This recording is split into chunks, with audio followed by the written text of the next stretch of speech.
Olá, eu sou o Vinícius, pediatra, professor de pediatria, editor do Ped Papers, e hoje estamos aqui com a doutora Lígia para fazer o episódio da escolha da medicina da doutora Lígia. Olá, pessoal, muito prazer. Meu nome é Lígia Lawande, eu sou médica, sou pediatra e sou gastroenterologista pediatra. Então, vamos lá começar o nosso episódio de A Escolha. Pois é, então, Lígia, assim como Cadu e Sabrina, junto comigo, faz parte do Ped Papers, né, Lígia? Isso. Um novo projeto aí que a gente começou. E o objetivo hoje é a gente te apresentar para todo mundo, como já está acontecendo com os outros. E a gente vai trabalhar muito hoje, nesse videocast, sobre a decisão de ser médico, né?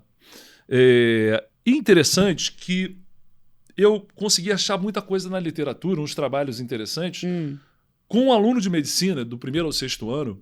Então tinha um trabalho de um brasileiro, feito no Paraná, e tinha um trabalho em inglês em Liverpool, os Beatles. Os Beatles. Os Beatles.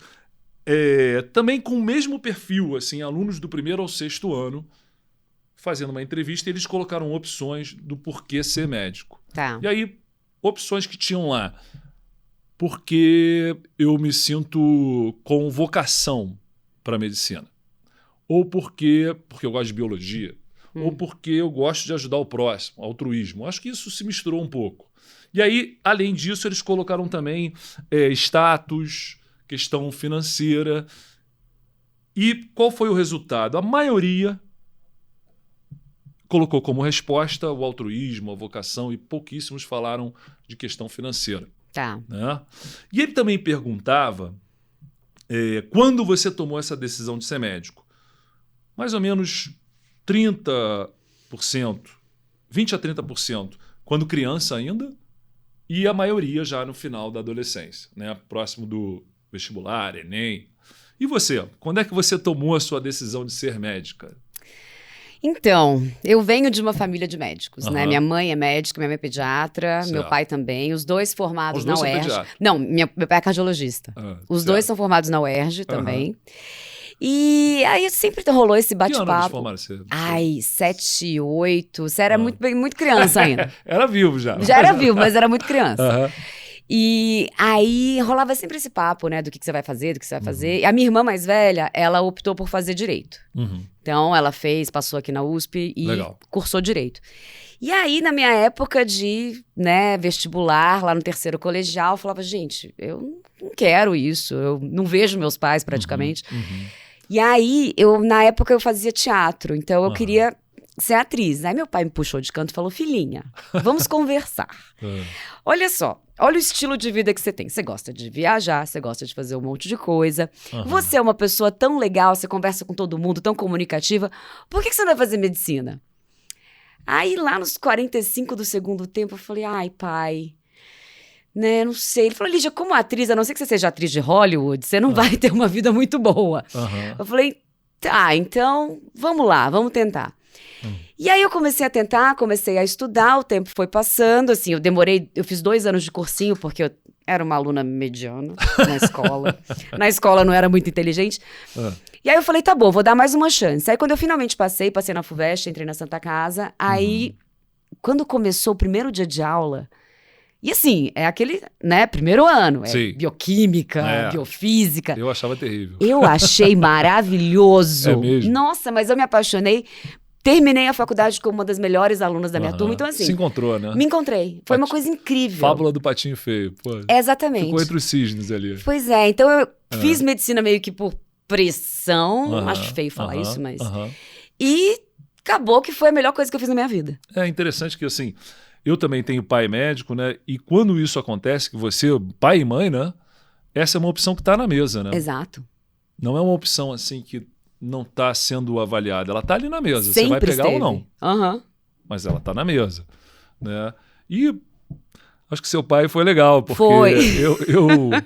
eu fico pensando nos meus filhos, eu tenho vontade que pelo menos um deles faça medicina, né? Você tem 2, né? Tenho 2. Pelo menos um deles eu gostaria. A minha filha está entre direito e medicina, a mais velha. Ela tem quantos anos? 14. Tá quase lá. Direito é legal, né? Mas Ai, é um saco. medicina é muito melhor. Gente, eu fico pensando na minha irmã estudando para aquelas provas de direito. Deus me Caramba, livre. é Não. terrível. E lei aquele negócio de um dia vale de um jeito, do outro dia de outro. Eu acho complicado, mas... Eu acho que essa foi a melhor decisão que eu já tomei em toda a minha vida. Legal. E você, olhando para a tua escolha, você teve... Uma das perguntas que tinha na entrevista era assim, quem te influenciou? Creio que a tua resposta seja os seus pais, né? Uhum, com certeza meu pai. Com certeza seu pai. Com certeza meu pai. Seu pai. E ao longo da faculdade, ele te apoiou de alguma forma? Ou você se interessou tanto que foi um pouco independente deles? Como é que foi isso? Eu fui completamente independente dos meus pais, eles viram meu desenho. E assim, a faculdade de medicina, eu não sei como é que é no Rio, mas aqui em São Paulo é muito divertida, porque tem intermédio, tem competição, tem chopada toda semana. Hora. Isso sim, com certeza. É maravilhoso. Então foram 6 anos que eu curti muito a vida. E estudei muito, ninguém nunca precisou me chamar diferente da escola, né? Ninguém nunca precisou chamar minha atenção. Eu estudei muito, eu amava tudo. Tanto que foi assim, tudo era paixão. Tudo que eu passava me apaixonava. E você chegou a trabalhar com eles ao longo da faculdade, assim, fez algum estágio junto com eles? Com os meus pais? Não, nunca fiz nada assim com eles. Porque meu pai é cardiologista e ele mora no interior. E minha mãe mora aqui em São Paulo, mas ela trabalhava demais. Eu falei, e a faculdade consome bastante. Eu jogava bola também na faculdade. Futebol? Então... Não, handball. Não, eu tenho 2 pés esquerdos. Eu jogava handball. Então não tinha tempo, né, Vinícius? Intermédio. Intermédio, joguei todos, 6 intermédios. Legal. Delícia. Muito bem. Então a gente tem aí a influência do seu pai, né? Da sua mãe também. E a sua mãe é pediatra, né? Mamãe é pediatra. Ela tem alguma super especialidade? Não, ela fez pediatria geral. Quando a gente morava em Poços de Caldas, né, que eu sou do interior, ela era secretária da saúde lá, então ela fez... Poços de Caldas é Minas. Minas. Ela fez um projeto enorme. Não, é em Minas. É quase São Paulo, é sul de Minas. E ela fez um projeto super legal de aleitamento materno, chamado Materno Infantil, assim, de incentivo. Foi muito legal, apresentou em vários lugares do Brasil. Então, assim, acho que a escolha da pediatria talvez tenha sido influenciada por ela. Tenha sido um pouco influenciada por ela, né? O meu pai é pediatra, né? Então sua escolha também... Acabou influenciando. Mas assim, eu acho que você tem que ter aquela afinidade pela pediatria. Não adianta só ter alguém da sua família que goste, né? Muito bem. E tem um dado interessante dessa pesquisa, 2 dados assim que me chamaram muito a atenção. Um é o fato de que a questão do status e da financeira foi completamente deixada de lado. Tudo bem, alunos, né? Assim, 1% falou que entrou na medicina por causa da grana. Eu acho isso interessante pelo seguinte, assim, ninguém entra na medicina por causa da grana. Não. Mas você não tem o negativo. Você não tem ninguém te dizendo, você vai passar fome porque você vai fazer medicina, né? Você escolhe fazer arquitetura, teatro, você falou aí bem. Seu pai chegou para você, minha filha, ele não falou com essas palavras, mas ele disse, você vai passar fome. Então, na medicina, você não tem esse negativo, né? Então, acho que isso acaba que essa questão financeira fica escondida, mas ela existe. Lógico. Mas é lógico que as pessoas escolhem porque precisam, mas as pessoas querem exercer seu altruísmo e tudo mais, né? Acho que é uma profissão que você pode... dentro da sua profissão, você ajuda os outros diretamente, né? Então é muito legal essa parte, né? Eu acho maravilhoso. Amo. Agora, eu acho que essa sua resposta, eu já até imagino, mas está aqui na nossa sequência. Houve algum momento de dúvida em relação à escolha durante a faculdade? Nenhuma, Nossa, né? Nenhum. Você super decidiu, né? Foi na faculdade que eu realmente me decidi. Me apaixonei em todos os momentos, todos os estágios, em nenhum momento assim... Claro, teve estágio que era insuportável, né? Pronto-socorro central, aquele monte de gente estrupiada, bêbado. Eu falava, Jesus amado. Teve algum estágio ao longo da tua graduação que te destacou mais, assim, que você gostou mais, que você achou mais legal? Eu amei. Bom, a pediatria, obviamente, eu adorei. Gostei muito de cirurgia, apesar de ter escolhido uma carreira que não tem nada a ver com cirurgia. Gostei muito do estágio de cirurgia. Mas aí também depende dos nossos professores, né? A gente tinha Sim, tem isso. E eu peguei, na época, greve dos residentes. Então, os internos... Quando você era interna? Quando eu era interna, eu peguei greve dos residentes. Então, eu ficava direto com o chefe. Aí é legal, Nas cirurgias era maravilhoso, não tinha nenhum residente comigo, era maravilhoso, era eu e o chefe. Então eu aprendi muito na época da cirurgia, foi muito legal. Você sabe que eu, quando fazia plantão fora, a gente tem aquele currículo paralelo, né, de fazer plantão fora direto. Eu entrava em todas as cirurgias que eu podia quando eu fiquei no pronto-socorro. E os caras achavam que eu ia fazer cirurgia, né? Eu entrava em todas. Eu falava, não, exatamente porque eu não vou fazer cirurgia que eu quero entrar. Eu quero ver como é que funciona isso aqui, porque eu nunca mais vou ver isso. Exato, né? Nunca mais vou ver isso aqui na minha vida. Então você foi direto, né? Sem titubear. Nossa, nunca titubeei. Eu titubeei um pouco na residência, mas na faculdade de medicina, em nenhum momento. E como é que foi essa decisão da pediatria ali? Você chegou, eu acho que a medicina, você acabou, pelo que eu entendi, foi um pouco influenciada pelos seus pais, o que é natural, né? Mas, ao mesmo tempo, você se encontrou lá dentro, né? Encontrou. Mas aí, quando você chegou próxima de finalizar a faculdade, você já tinha decidido pela pediatria? Você decidiu no primeiro ano? Você decidiu no final? Como é que foi isso? Eu não sabia muito bem o que eu queria fazer. No sexto ano você acaba passando em todas. Quando a gente gosta de tudo, quer fazer várias coisas. Né? É impossível. Você fica, né, confuso. Cada estágio eu queria fazer uma coisa. Mas aí, no final quase na época de fazer a inscrição da residência, eu tava na pediatria e foi um estágio muito legal, assim, de você pegar crianças... Mas isso era o teu internato? Era no meu internato, isso. E, assim, e aquela coisa de você pegar uma criança péssima, super grave, e ela sai andando feliz, né, alguns dias depois... essa capacidade da criança se recuperar, que é uma coisa maravilhosa. A gente brinca que dá um peteleco, a criança recupera, né? Metabolismo fantástico. É uma coisa maravilhosa. Então, eu me apaixonei pela pediatria. Eu sofria... Toda vez que você perde um paciente, você sofre, lógico. Ao longo do internato, eu sofri muito, claro, né? Mas na pediatria, o sofrimento foi menor. Então, a gratificação era muito maior. Aí eu falei, gente, é isso que eu quero. E tem gente que brinca e fala assim, pediatra não gosta de criança, né? Porque fica lá vendo criança sofrendo e aceita, né? Imagina!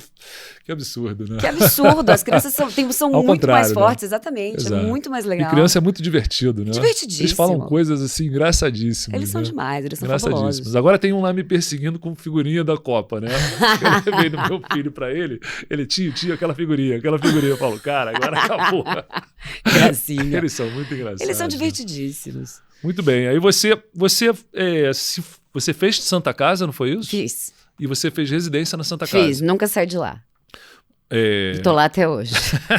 Tá que nem eu na UERJ. Exato. Fiz UERJ, fiz residência, tô lá preso. Eu brinco, não me liberaram ainda. Não me liberaram ainda.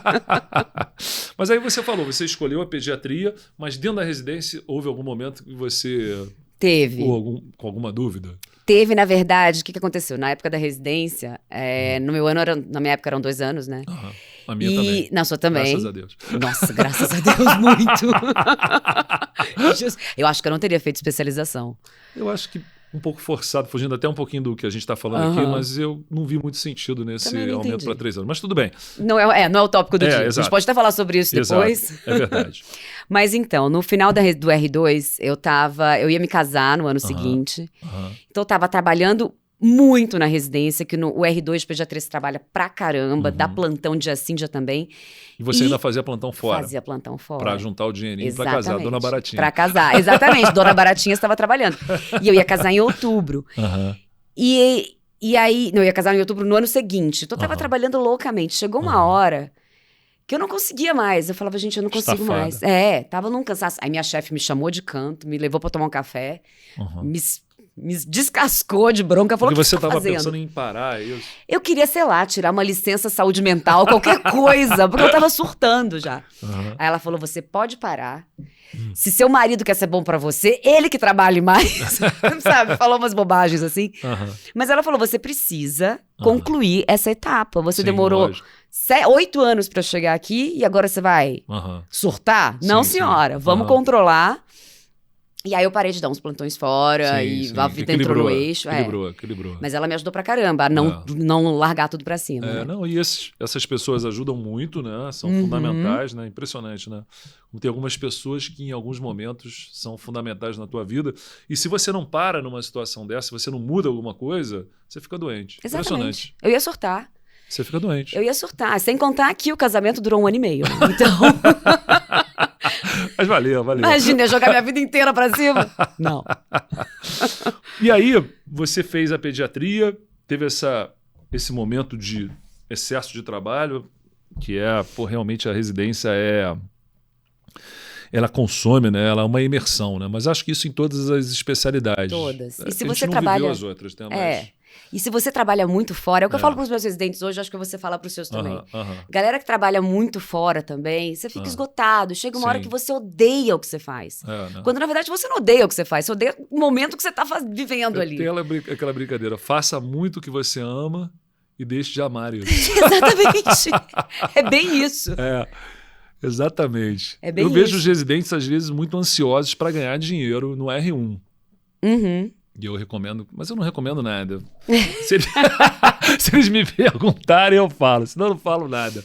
Mas eu, particularmente, no meu R1, praticamente não dava plantão fora do hospital. Mas no R2 eu peguei um plantão, e aí quando eu acabei a residência, aí comecei a trabalhar. Engraçado, eu vim trabalhar aqui em São Paulo quando eu acabei a residência. Eu peguei um emprego aqui que me pagava, o Rio de Janeiro paga muito mal os médicos. Ainda paga mal? Mais ou menos. Paga melhor do que pagava com com esses centros agora de atendimento que eles botaram. UPA! Sei, com as UPAs. Aí o salário melhorou. Mas antes, para você ter uma ideia, eu nunca fiz um concurso público para o município do Rio. Que é tipo assim, paga um salário menor que o do residente, para você ter uma ideia. Não vou falar de números aqui, mas muito ruim. Né? Mas então, aí você... fez a pediatria, teve esse momento difícil, né? Conseguiu superar, beleza.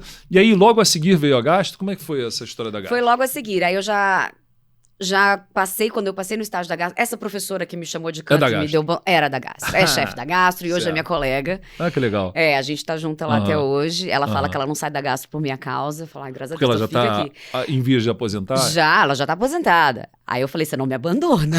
Você tá proibida de me abandonar. A gente é super amiga hoje, mas... Legal. E somos uma equipe, então. E aí eu me apaixonei pela gastroenterologia, acho maravilhoso. Gosto das doenças mais graves, então doença inflamatória comigo, adoro doença inflamatória intestinal. E é aquela coisa da criança, né? Ela tem um potencial de recuperação muito grande. E outra coisa que a gastro, ela me deu uma bagagem muito grande para consultório também.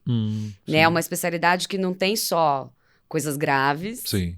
E você tem, né, refluxo. O seu consultório você faz basicamente de gastro? Basicamente gastro. De gastro. Um ou outro que passa comigo pela primeira vez por gastro resolve ficar comigo na puericultura.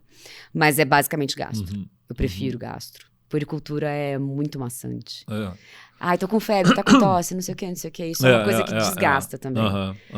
E aí você vai fundo ali na gastro, né? E uma coisa engraçada que eu falei tava falando com o Cadu. Cadu, neonatologista. Eu falei, Cadu... Eu vejo muitas pessoas falando assim, você tem uma subespecialidade. Eu não chamo de subespecialidade, eu chamo de super especialidade. Que a pessoa, super se dedica àquele ponto ali e super se desenvolve ali, né? Então a gente tem super especialistas. Aí você escolheu a gastro.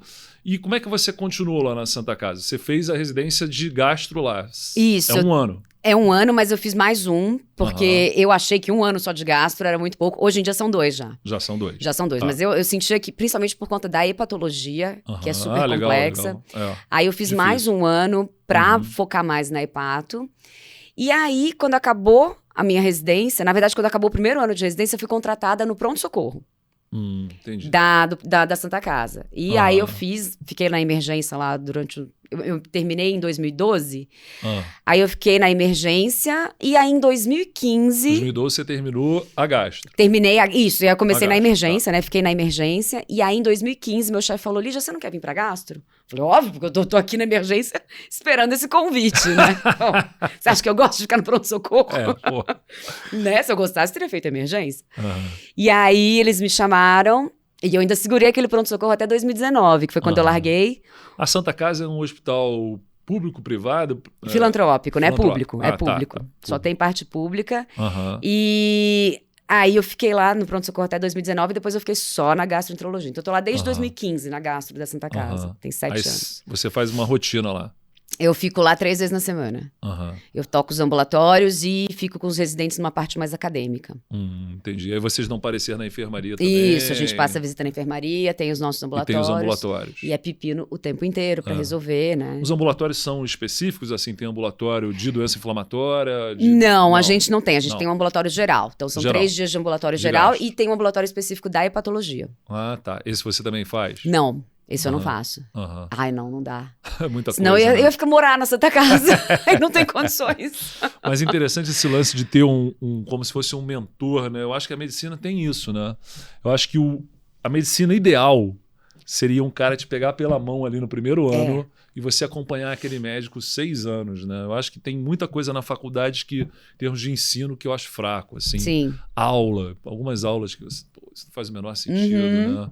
E você aprende muito com algumas pessoas específicas, né? Eu tenho uma situação parecida com a sua. Tem um cara que era meu professor, era meu mentor, assim, na residência muito mais. E hoje em dia ele é meu colega de trabalho. E ele já pode se aposentar, mas ele trabalha lá comigo. Ele fica lá na enfermaria, igual. Você também obriga ele a não largar? Não obrigo, não. Eu tenho pena dele. Eu não tenho, não. Eu falo, você vai ficar comigo aqui até o fim. Mas eu sei que ele... Eu sinto que, de alguma forma, ele não está lá só por minha causa, mas o fato de eu estar lá acaba aprendendo. Estimula ele. Aprende um pouco ele ali. Ele fala, pô, botei esse cara aqui, agora vou abandonar. Vou deixar ele nesse pipinão, né? Pois esse cara é muito bom. Esse cara é o melhor pediatra que eu conheço, assim, disparado. O cara é um fenômeno. Lígia, se você conhecer ele um dia, você vai falar, cara... É um gênio. Cara, sabe assim, você tem... algumas figuras você pensa, cara, você é igual a esse cara. Esse cara não dá pra você pensar assim. É impossível. Não dá. Senão você vai ficar deprimido. O cara sabe, é daqueles caras que ele passa a visita e ele mesmo brinca, ele fala, residente tá tirando off. Um dia de visita são 6 anos de faculdade aqui. Pois é. Mas ele começa a falar das doenças e aí ele volta lá na bioquímica. Ele sabe as bases moleculares. Ele sabe essa... Aí você... Ele é o cara que, para mim, personifica essa história de que é importante você saber o ciclo básico. Né? Eu sei que eu sou muito fraco no ciclo básico. Às vezes eu tenho que voltar ali. Como é que é mesmo o metabolismo da glicose? Aí eu vou dar uma lida rápida, mas eu não tenho essa base e tal. E como é importante você ver um cara que sabe muito isso, como ele é. E creio que dentro da gastro vocês voltem muito também nessa parte, né? Muito. Mais específico para gastro. Sim, mas é muito legal ter esse tipo de pessoa, porque você você fica, né? Nossa, preciso saber mais também. Então acho que ele estimula as outras pessoas, os outros alunos. É verdade. Fez isso com você. É verdade. Né? Mas, além da gastro, você também gosta muito de pediatria geral, né? Adoro a pediatria geral. Gosto muito. Acho que, assim, a parte de alergia eu adoro muito, porque acaba batendo muito, né? Bate muito. A PLV. Alergoimuno. E, assim, eu gostei de todos os estágios que eu passei na pediatria também. Então, a pediatria geral... E como eu tô na Santa Casa, a gente faz muita reunião clínica com todas as especialidades. Isso é muito legal. Então, claro, meu interesse gira em torno de toda a pediatria. Sim, sim. Vocês se relacionam mais lá com quem? Com o pessoal da Imuno e com a pediatria geral? Da cirurgia pediátrica, bastante, né? De vias biliares. Com o pessoal da Coloprocto. Os casais da vida. Coloprocto também, quando a gente faz os nossos exames de manometria e tal. Que, inclusive, é um dos meus mentores também, que durante a faculdade eu operei muito com ele. Ah, legal. Vocês têm algum ambulatório lá dentro da gastro, vocês atendem paciente com intestino curto? Sim, nossa, a gente tá com 3 internados agora. Porque isso é um problema para mim lá. Eu tô com 3 internados também. Não, 2. Um morreu. Faleceu por falência vascular.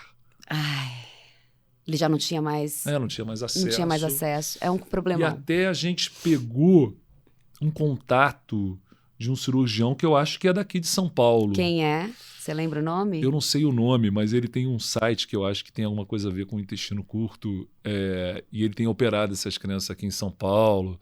Faz uma cirurgia que ele faz um alongamento do intestino e tal. Tem como colocar, como se fosse, sabe, um expansor de pele para prótese mamária. Você acaba colocando aquilo. Tem algumas técnicas aí novas, também pode cortar em 2, né, para ver se você consegue alongar.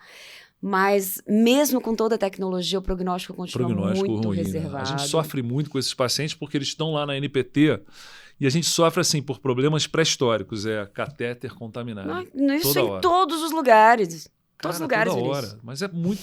A gente está tendo muito problema com isso. A criança acaba morrendo de choque séptico por infecção do catéter. Ou falência venosa. Porque vascular, não tem lugar para fazer mais nada. Cara, é muito louco isso. Muito louco. É um problema global. Falei, e não é só no Brasil, não. Vou pedir uma ajuda para a Lígia. Não é só Brasilzão, não. Vou transferir 2 pacientes para você. Não! Socorro! Já tô com 3. Mas tem uma outra colega minha que pegou esse contato, foi o pessoal da cirurgia que trouxe. que eu acho que é intestinocurto.com.br, é um e-mail lá que mandou. É daqui de São Paulo? É de São Paulo. Depois eu vou procurar saber melhor, eu te falo. Isso, vamos lá. Isso. Mas enfim, então a gente sabe que você fez uma escolha que super funcionou, não é isso?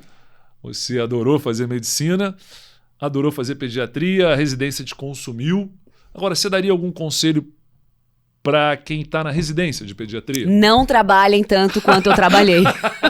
Acho que esse é o principal conselho. E é o conselho que eu dou, mesmo quando não me perguntam, é o que eu dou para os meus residentes. Vocês estão esgotados. Você não odeia a medicina, você não odeia a pediatria, você odeia o jeito que a tua vida está rolando. E acho que esse é o principal. Não, e tem uma coisa dentro da pediatria, aí eu já vejo isso, o pessoal da graduação. É muito comum os internos, né, se apegarem às crianças, ficarem lá botando no colo, não sei o que e tal. Falar, acho que eu vou fazer pediatria, adoro criança e tal. Mas eu acho que você tem que ter algo mais para fazer pediatria, além de gostar de criança, né? Claro. Você tem que ter a empatia com as famílias. Isso é o principal, acho que empatia e paciência com as famílias. Isso, porque a pessoa, você com um filho doente, você fica realmente muito transtornado, né? E a coisa que eu ouço com uma certa frequência, talvez não seja tão frequente, é porque me incomoda tanto ouvir isso, o residente falando, essa mãe é muito chata. Nossa, me incomoda muito. Fala, pô, cara. Porque eu já falei isso. E isso me remete aos anos que eu pensei isso, entendeu? É horrível. Não, mas a gente sente isso às vezes, mas é o lance de você conseguir, a empatia é isso, né? Você conseguir se colocar no lugar do outro, né? Falar, pô, cara, ele tá com o filho sofrendo ali, né? Exatamente. Aí tem lá uma síndrome nefrótica, cara, que não melhora. Que aí, no final das contas, não é uma lesão mínima, é um GESF. E aí a criança tomando um monte de imunossupressor, a mãe super agressiva. Eu falo, cara, os residentes, essa mãe tem que chamar a polícia. Eu falo, cara... Olha a situação. Ela tem um filho que vai morrer em breve, cara. É muito pesado isso, né, cara? Eu acho que é muito difícil. Eu trabalhei muito tempo no INCA, no Hospital do Câncer. Cara, era muito difícil as famílias. Você tem um filho que você sabe que vai morrer, cara... É difícil pra caramba, né? Não é a lei natural, né? Não é a lei natural. A natural é você perder primeiro seus avós, depois seus pais, depois vai você. Não seu filho. Nunca seu filho. Mas, enfim, uma outra coisa que eu gosto de falar para os residentes também, eu acho que, até tocando um pouco nesse lance que você trouxe de um excesso de trabalho, né? É você conseguir reservar algum tempo para estudar, né, cara? Nem estudei muito na residência, vou confessar. Na residência eu trabalhei muito, nem tinha tempo de estudar. Mas como faz diferença no teu dia a dia você reservar um pouquinho de tempo para estudar, né? Isso muda tudo, né? Só a prática não é suficiente, né? Exato. E aí você fica aprendendo de orelhada, né? Que a gente chama. E, cara, não dá. Você tem que pegar um livro e estudar. Isso. Principalmente Entender, né? Entender as coisas direitinho. E aí usar seu professor para tirar dúvida e tal. Mas estudar é fundamental. Cara, e hoje em dia a informação tá aí para quem quiser. Ao mesmo tempo é meio desesperador, né? Que você vê assim, cara, nunca vou dominar tudo. Desisto. Não, desisto. Não dá para dominar tudo, mas pelo menos domina, Tem uma rotina de estudo, né? Tenha uma rotina de estudos. Como a gente está vinculado ao hospital-escola, né? Sim. Então a gente está sempre estudando. E aqui na Medicel também, né? E aqui na Medicel também. Então isso é uma coisa. Mas quem não tá, quem tá aí no dia a dia da labuta, tem que sentar o bumbum na cadeira e estudar. E as pessoas, eu vejo pessoas que fazem consultório com essa queixa de que o consultório é muito solitário, né? Se a pessoa basicamente faz consultório, ela não divide com ninguém. A vantagem de você estar num hospital, né? Eu acho que o médico, se conseguir estar dentro de um hospital, pelo menos um, eu acho loucura o cara dar 10 plantões lá. Não, aí é um absurdo. Né? Para juntar dinheiro e depois ficar doente, né? Pois é. Mas você tá ligado a um hospital onde você possa trocar, como você falou, né? Isso é fundamental para nossa carreira, pra gente, é muito importante. Porque você tem que ter um estímulo, uma troca para você se estimular a estudar, né? Exato. Com o paciente, que não deixa de ser um estímulo, mas se você não tiver alguém te desafiando, né? Eu acho que os colegas fazem um pouco isso, né? Eu acho que tem isso. Sim, sempre tem. E você quer também, né, mostrar, poxa, o que é isso? Vai falar que só porque eu sou mulher e baixinha, cara, não, eu não sei nada, né? Você joga handball, né? Joga handball, caramba. Aí você vai lá, estuda tudo e dá um show. E você ainda consegue ter um tempo para fazer atividade física e tal? Consigo, mas eu não jogo bola mais. Não, o handball é meio violento, eu machuquei meu ombro. Eita. A última vez que eu joguei, eu falei, não dá mais. Chega. 40 anos da lomba. Tem uma galera que joga handball? A gente tinha, a galera as velhas, né? Mas aí parei. E aí eu faço academia, né? E mesmo assim, Nossa, eu não sei se é porque é fim de ano, mas eu tô com uma preguiça. Eu também. Você tem feito? Não, quase não tenho feito. De vez em quando eu nado. Na verdade, a minha atividade física mudou completamente depois que eu tive filho, né? Eu era Já muito... tem bastante tempo. Pois é. Pois é. Você jogava vôlei, né, Vinícius? Jogava vôlei, depois eu parei de jogar vôlei na faculdade, por causa da faculdade. E aí depois eu comecei a fazer musculação. Aí depois eu fiquei com o ombro machucado por causa da musculação. Eu comecei a nadar para melhorar o ombro. E aí comecei a nadei 15 anos. Tipo, como é que era o nome daquele filme? Daquele cara que saía fazendo as coisas, que contava um monte de mentira? O Forrest Gump. Forrest Gump, esse aí. Eu era tipo um Forrest Gump. Começava a nadar, e o cara tá nadando, sei lá quantos 1000 metros, não sei o quê. E aí, quando a minha filha nasceu, ela chorava muito, assim, de noite. Era um negócio pesado. Foi um primeiro ano difícil. E aí depois veio outro e tal, e mais trabalho, cara. Aí eu fui deixando o esporte de lado, que é um erro, né? Porque é difícil retomar, né? É difícil retomar, a gente às tem vezes que eu ter. nado, de vez em quando eu nado um pouquinho. Então pronto. Pouca coisa. 3 vezes por semana, pelo menos, Pouca coisa. quando não 4, eu consigo fazer uma atividade física. Então, pra gente finalizar, um conselho que você daria para um médico, o que seria, assim, um dia a dia interessante para o médico? Em termos de estudo, atividade... O que você acha? Bom, um dia a dia interessante, vai. Eu vou falar o que eu acho interessante pra mim. Primeiro, acordar num horário que você se sinta bem. Eu não suporto acordar cedo. Então, assim, se a gente acordar num horário tipo 7 horas da manhã, legal. Se arrumar, bonitinho, tranquilo. Vai trabalhar no lugar que você gosta. Isso é importante. Então, primeira coisa, porque pra começar o dia, a gente tem que começar o dia num lugar que a gente gosta. Sim. No meu caso, é a Santa Casa. Você é onde eu sempre... pela Santa Casa. Eu adoro, eu gosto dos meus residentes, eu gosto do pessoal de lá, gosto dos pacientes. Então, né? E aí ter um tempo para almoçar tranquilo, isso sem correria, sem passar no drive-thru, né? Comendo hambúrguer. À tarde, ter algum momento livre. Né? Então, sei lá, durante a semana, 5 dias, pelo menos 2 tardes mais tranquilas, com flexibilidade de horário, para poder estudar. Para poder um hobby, né? Para ter um hobby. Para malhar. E se você não dá plantão à noite, melhor ainda, que você consegue dormir. O plantão é um mal necessário no início, né? No início não tem jeito. Não tem então, como escapar, né? Você vai dar o plantão numa noite, no dia seguinte, reserva aquela manhã para não fazer nada. Para descansar. Eu acho que é super importante a gente ter um equilíbrio aí na vida. Exato. Eu acho que as pessoas, às vezes, têm uma ansiedade de chegar logo a algum lugar que eu não sei nem qual é, né? E outra coisa, acho que muito importante é não parar de estudar nunca. Isso aí é fundamental. Isso é fundamental. Não parar. Não, assim, nunca é o suficiente. Nunca é o suficiente. Nunca será, né? Nunca será. Até meio desesperador, como eu falei pra você. Olhar a matéria e falar, cara... Isso é um pouquinho. Mas nunca parar. Mas, ao mesmo tempo, é bom você ter estudado, né? Assim, eu tenho uma coisa engraçada, que às vezes eu leio um capítulo qualquer do livro, e aí quando eu vou ver um doente a seguir, é aquela doença. Eu falo, maravilhoso.